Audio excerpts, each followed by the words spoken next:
Kannur ADM ആയിരുന്ന K Naveen ബാബുവിന്റെ മരണത്തിൽ CBI അന്വേഷണം വേണ്ടെന്ന നിലപാട് ആവർത്തിച്ച് CPIM. കേന്ദ്ര അന്വേഷണ ഏജൻസികൾ രാഷ്ട്രീയ ആയുധമാണെന്നാണ് CPIM വാദം. രഹസ്യങ്ങൾ പുറത്താകുമോ എന്ന് CPIMന് ഭയമുണ്ടെന്ന് പ്രതിപക്ഷം വിമർശിക്കുമ്പോൾ ചോദ്യങ്ങളിൽ നിന്ന് റവന്യൂ മന്ത്രി കെ രാജൻ ഒഴിഞ്ഞുമാറി. കേന്ദ്ര ഏജൻസികൾക്കെതിരായ രാഷ്ട്രീയ വിമർശനമെന്ന് വ്യാഖ്യാനിക്കുമ്പോഴും നവീൻ ബാബുവിന്റെ മരണത്തിലെ CBI അന്വേഷണ ആവശ്യത്തിൽ CPIM നിലപാട് വ്യക്തം. കേന്ദ്ര ഏജൻസിയുടെ അന്വേഷണം പാർട്ടിയെ കൂടുതൽ പ്രതിസന്ധിയിലാക്കുമോ എന്ന ആശങ്ക. CBI അന്വേഷണത്തിനെതിരായ നിലപാട് ആവർത്തിച്ച് CPIM സംസ്ഥാന സെക്രട്ടറി. കേന്ദ്ര ഏജൻസികൾ പ്രതിയോഗികൾക്കെതിരായ രാഷ്ട്രീയ ഉപകരണമാകുന്നുവെന്നത് എക്കാലത്തെയും പാർട്ടി നിലപാടെന്ന് MV ഗോവിന്ദൻ. എങ്ങോട്ട് വേണമെങ്കിലും നിലപാട് മാറ്റാം. കുടുംബത്തിന്റെ ഹർജിയിൽ തീരുമാനമെടുക്കേണ്ടത് കോടതി.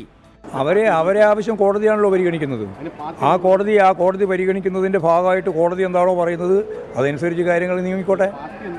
പാർട്ടിക്ക് വ്യക്തമായ നിലപാടുണ്ട്. അത് ഏതെങ്കിലും ഒരു കേസിൻ്റെ ഭാഗമായിട്ടില്ല.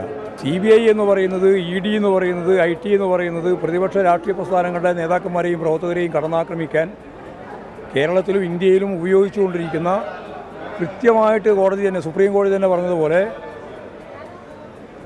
കൂട്ടിൽ കിടക്കുന്ന തത്തയാണ്. എങ്ങനെ വേണമെങ്കിലും അങ്ങോട്ടും ഇങ്ങോട്ടേക്കും തിരിക്കാൻ.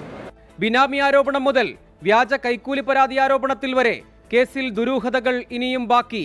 ഒപ്പമെന്ന് ആവർത്തിക്കുമ്പോഴും പോലീസ് അന്വേഷണത്തിലെ നവീൻ ബാബുവിന്റെ കുടുംബത്തിന്റെ അവിശ്വാസത്തിനൊപ്പം പാർട്ടിയില്ല.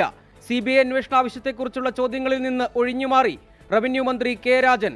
ADMന്റെ കുടുംബത്തിനോടൊപ്പമാണ് മന്ത്രി മാത്രമല്ല സർക്കാരും. ആവശ്യങ്ങൾ സ്വാഭാവികമായിട്ടും വലിയ നഷ്ടമുണ്ടായ ആളുകൾ എന്ന നിലയിൽ അവരുടെ വികാരങ്ങൾ അവർ പ്രകടിപ്പിക്കുന്നുണ്ട്. ബാക്കി കോടതിയുടെ സർക്കാരിന്റെ ഞാനല്ല അത് പറയുന്നത്. CPIM നിലപാട് ജനങ്ങളോടുള്ള വെല്ലുവിളിയെന്ന് പ്രതിപക്ഷ നേതാവ് VD സതീശൻ കുറ്റപ്പെടുത്തി. MV ഗോവിന്ദന് രഹസ്യങ്ങൾ പുറത്താകുമോ എന്ന ഭയം. പ്രശാന്തൻ ആരുടെ ബിനാമിയെന്ന് പുറത്തായാൽ മുഖംമൂടികൾ അഴിഞ്ഞു വീഴുമെന്നും ആരോപണം. 24 കണ്ണൂർ.